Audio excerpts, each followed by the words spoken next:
Hello everyone, आप सभी का हमारे यूट्यूब चैनल में स्वागत है। आज हम लोग लास्ट प्रॉपर्टी देखने वाले हैं जो है डेरिवेटिव ऑफ लाप्लास ट्रांसफॉर्म। ये फोर्थ प्रॉपर्टी है। तो बिना देरी किए वीडियो स्टार्ट करते हैं।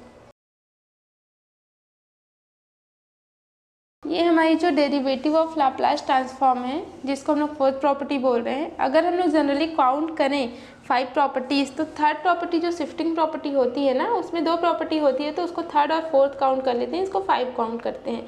और कभी कभी क्या होता है ना, थर्ड ट्रांसलेशन प्रॉपर्टी में ही फर्स्ट और सेकंड करके उसको एक ही काउंट कर लिया जाता है।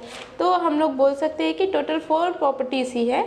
First linearly property, second change of scale property, third translation property या फिर शिफ्टिंग प्रॉपर्टी जिसमें फर्स्ट और सेकंड है ट्रांसलेशन प्रॉपर्टी, और फोर्थ ये हमारा है डेरिवेटिव ऑफ लाप्लास ट्रांसफॉर्म। तो देखते हैं इसका जो स्टेटमेंट है वो है, if F S is Laplace transform of F T then F dash S is equal to D F upon D S is equal to that. और T to the power N के लिए करेंगे तो इस प्रकार से डिफाइन करना है। तो सबसे पहले by definition of Laplace transform हम लोग क्या लिखते हैं, L of F of T is equal to F S is equal to 0 to infinity E to the power minus S T F T D T. तो इसमें हम लोग इन दोनों टर्म्स को लेंगे। तो F of S is equal to 0 to infinity E to the power minus S T F of T D T. इस प्रकार से हमने लिख दिया। अब हम लोग इसको डिफ्रेंशिएट करेंगे बोथ साइड्स को, क्योंकि यहाँ पे डेस है, डेस का मतलब डिफ्रेंशिएट करना है वन टाइम। तो डिफ्रेंशिएटिंग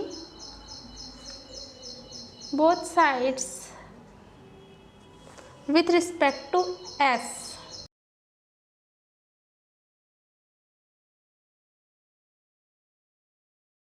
we get,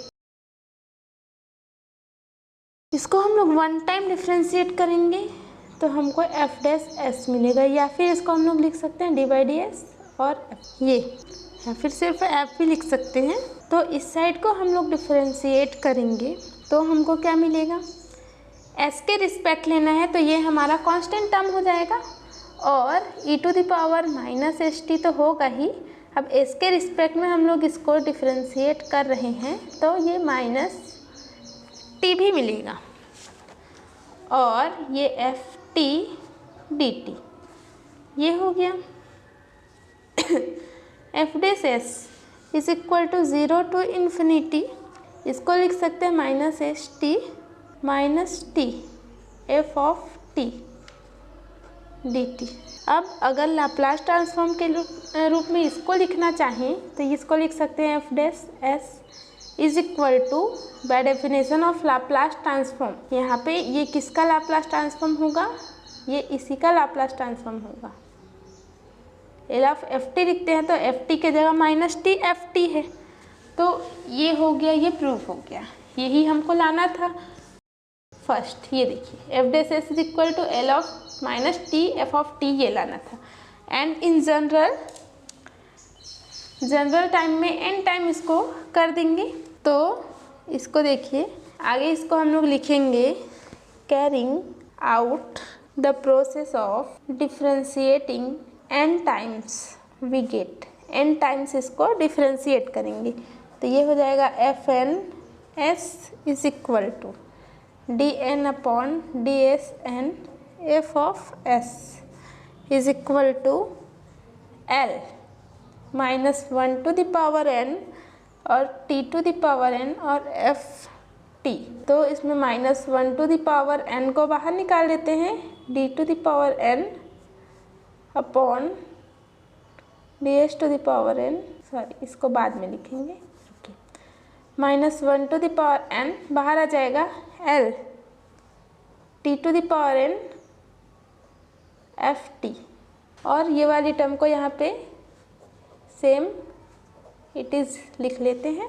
अब हमको क्या प्रूव करना था, इधर ये वाली टर्म को यहाँ लाएंगे तो L of T to the power N F of T, एक हमको ये प्रूव करना था, एक हमने ये प्रूव कर लिया, ये वाला प्रूफ करेंगे। तो देखिए इसको लिख दिया तो ये इधर आ जाएगा, तो -1 टू द पावर n ही रहेगा, और ये d for n, ds to the power n और fs ये हो गया।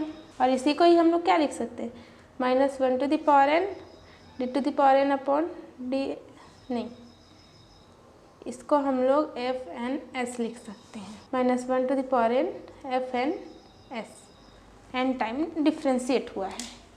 तो एक प्रूव हम लोग को यहाँ करना था, ये हमने कर लिया, एक यहाँ प्रूव हो गया,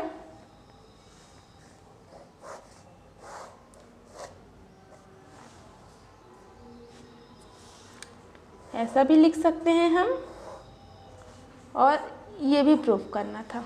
तो इस प्रकार से जो डेरिवेटिव ऑफ लाप्लास ट्रांसफॉर्म है, इसको इस प्रकार से प्रूव किया जाता है।